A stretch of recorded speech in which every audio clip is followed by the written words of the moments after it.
So if you don't know about YMW Melly's case, right now it's seeming like he's cooked. It's seeming like the state got him by the balls and they're not letting go this time, because the first time they tried to get him, it ended in a mistrial, but this time, it's not really looking too good. But before we get into that, don't forget to like, comment, subscribe, hit that notification bell. Let's get straight into the video. So look, YMW Melly has been fighting this double murder homicide case for a long time now. I would say around 4 years. Now, originally the case was he killed two of his best friends for whatever reason. They tried to steal from him, they were plotting on him, whatever it might be. That's why everybody says that YMW Melly is a snake, he's a slime. He supposedly killed his two best friends, and he has been fighting this case for 4 years now. 4 years, 1, 2, 3, 4. And it's crazy because after 4 years, he's still sitting in jail and they're still trying to hit him, which means they either have a lot of evidence on him or they just really know it's him and they want to put the needle in him because they're trying to make a message and send a message to the rap community and all the people that's in the hood killing people right now. So I don't know what exactly they have a vendetta against him for, but it's not looking good because his friend,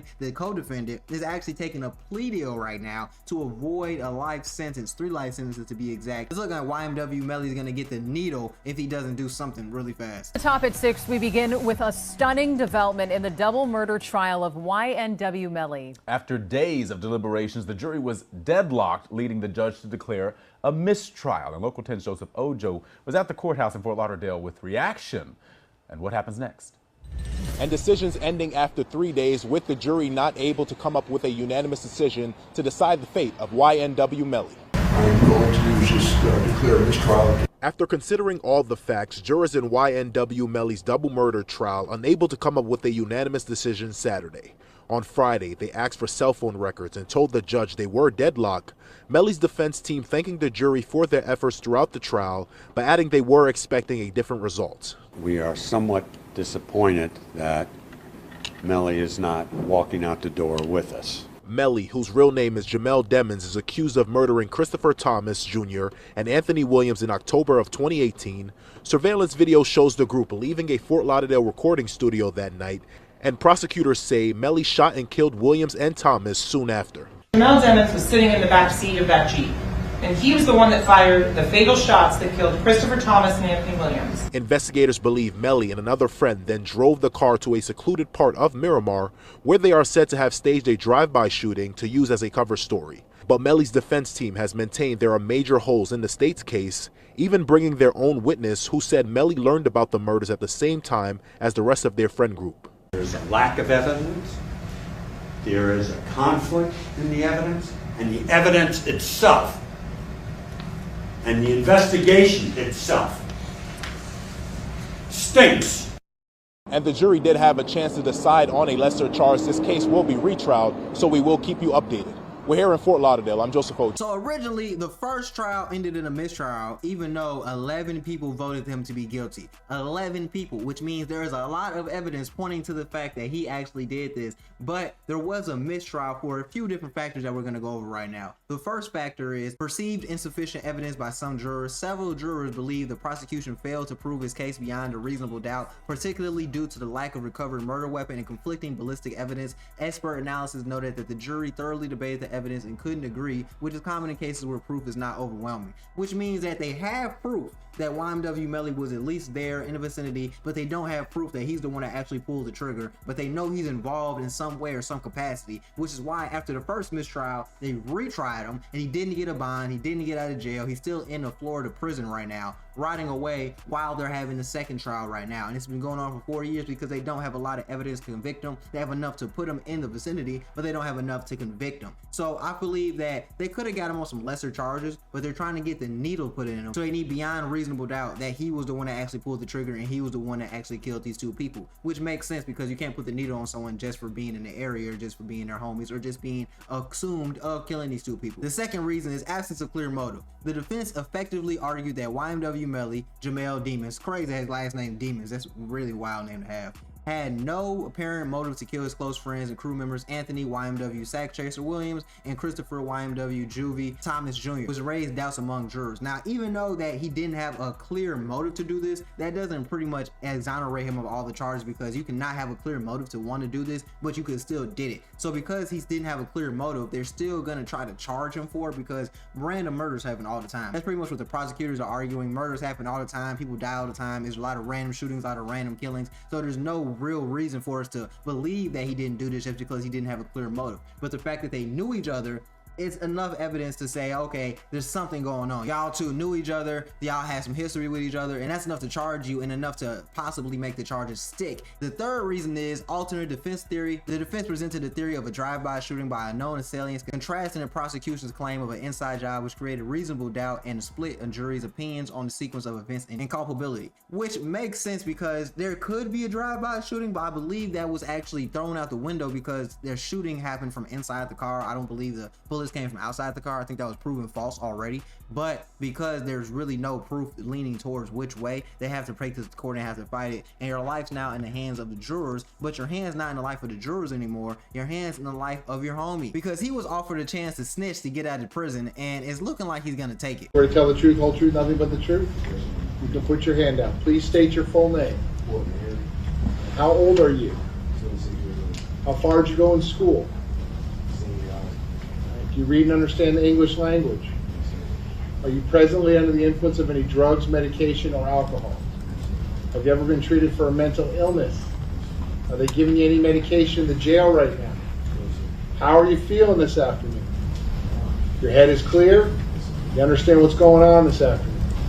You understand you're resolving 2 pending felony cases this afternoon? Right. Mr. Haddad or Mr. Nascimento, have you seen or heard Mr. Henry say or do anything which would call into question in your mind whether he understands what's going on? Nothing at all. No, all right, so Mr. Henry, it's 2 cases, sir. I'm going to go one at a time.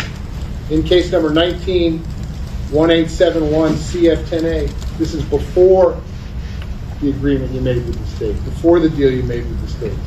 You were charged as follows. Counts 1 and 2 is murder in the first degree with a firearm.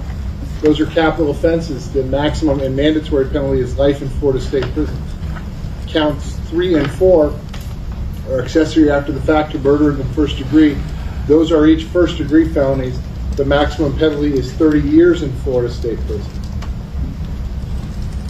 In case number 23-10643 CF10A, you're charged at count 1, tampering with a witness in a capital felony. That is punishable by life in Florida State Prison. Count 2, directing the activities of a criminal gang. That's a first degree felony. Again, punishable up to life in Florida State Prison. Count 5 is conspiracy to commit tampering. Again, as it relates to a first degree murder charge, that is punishable by a maximum penalty of life in Florida State Prison. And count 7, unlawful use of a two-way communication device. As charged, that's a second degree felony.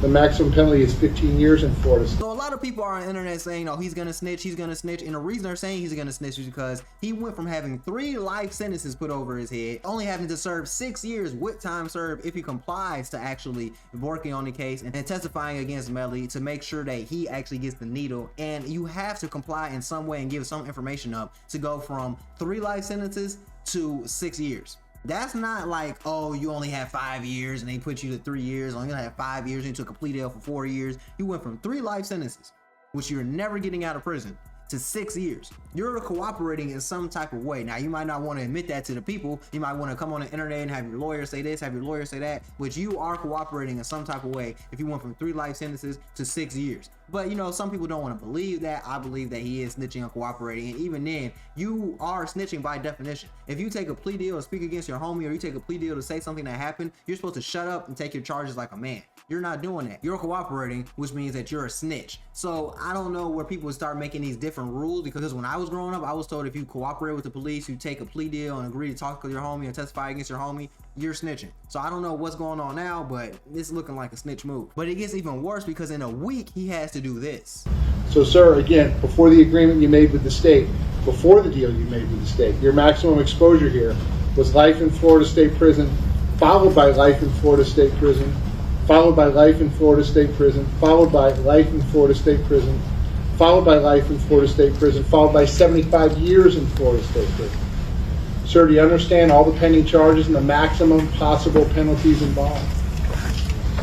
And it's my understanding that you want to resolve both cases today. Is that correct? Yes, sir. And that resolution is an agreement you've reached with the state, the terms of which are as follows. Number one, in the 19 case, you're going to plead no contest to both counts of accessory after the fact. In the 23 case, you're going to plead no contest to all 4 counts as charged. In exchange for that, the state is going to null process, that is, drop the 2 first-degree murder counts. All right, I'm going to adjudicate you guilty. Yes, sir. He's not pleading guilty to count 2, newer cases of criminal. What's happening with that? That would be no problem. So he's only going to plead to the tampering with a witness in a capital felony, conspiracy to commit tampering, and unlawful use of a two-way communication device? Just the tampering and the unlawful use. Just count 1 and count 7. Correct. State, you're going to null process count 2 and count 5. Correct, Your Honor. As it relates only to Mr. Henry. Correct. Okay. So, Mr. Henry, what it's going to be is 2 counts of accessory after the fact, tampering with a witness in a capital felony, and unlawful use of a two-way communication device. In exchange for that, I'm going to adjudicate you guilty on the 2 accessory counts as well as the tampering count. I'm going to sentence you to 10 years in Florida State Prison. That will be followed by 6 years of reporting probation. In the unlawful use of a two-way communication device, that's a 2nd-degree felony. The maximum exposure. It's a 3rd degree, Your Honor. It's the 2nd as charged, I believe. It's a 3rd except as it relates to a capital case, but I'm happy to look it up. Ours has the 3rd, that's what we discussed, so. Well, what did you want the negotiated sentence to be for that? That was just going to be the maximum times 3rd. 5 years? Is that what you want me to do? Correct, Your Honor. Okay. All right, so, sir, as to that count, it's going to be the adjudication of 5 years in Florida State Prison. So the 2 accessory counts as well as the tampering count, those come with 6 years of reporting probation after the Department of Corrections sentence. I'll give you credit for all the time that you've served in both cases. All of those counts will run concurrently. All those sentences will run concurrently. All counts in all cases, that is at the same time with each other. I'm going to have to impose mandatory court costs. I'm going to order restitution payable to Terry Bagley and payable to Ashley Phillips and reservists to the amount. I'm going to give the state 120 days to tell me the amount of that restitution. If they fail to do so within 120 days, there will be no restitution. If they come back with an amount and the attorneys agree on the amount, I will impose that as another condition of your sentence to pay back that restitution. If they come back with an amount and the attorneys do not agree on the amount, I will conduct a restitution hearing. Sir, lastly, and I want to make it very clear on the record, and it's unrelated to this negotiated change of plea, I guess at some point after the fact, the state wants to take a proffer from you or have a discussion with you, ask you some questions about whatever that may be. What I want you to understand, sir, is I guess that's part of this negotiated resolution, but your answers to any of those questions, whatever they might be, have no bearing on me and have no bearing on this negotiated resolution. In other words, the deal you've negotiated is the deal you've negotiated, and that's the ballgame. Do you understand all that, sir? Yes, sir. Have you had enough time to talk to your lawyers about all that? Yes, sir. They've answered all your questions? Yes, sir. You're sure that that's what you want to do? Because I want to emphasize, Mr. Henry, and And essentially, he has a week to snitch and throw Melly under the bus, and I'm not really surprised because, yeah, he held it down for 4 years, but think about it like this. How many people do you know are going to hold it down for 4 years with a possibility of 3 life sentences? Y'all beat the trial by a mistrial. They retry y'all again, and they're trying to give you the needle along with Melly, and you really don't have a choice. You already been in here. Your family's giving up on you. Your girl left you. You probably got a kid, or you got some family that you look at like a kid, and you want to take care of and want to make sure everybody's okay. You feel like you had no other choice but to snitch and cooperate. So do I judge and blame you? No, but the streets are, and the streets saying that you snitching, bro. So you know what happened to snitches in prison, especially in Florida prison. So I would be very careful if I was you. You're walking on eggshells, but hey, this is what happens when you get involved in that street life and you act like nothing happened to you. A lot of things can happen to you. But let me see what you think in the comments below, because this might end very good for YMW Melly. It might end very bad. We won't know until the trial officially ends, but hey, hopefully justice is served no matter how that shakes or how that happens. But let me know what you think. I'll catch you in the next video.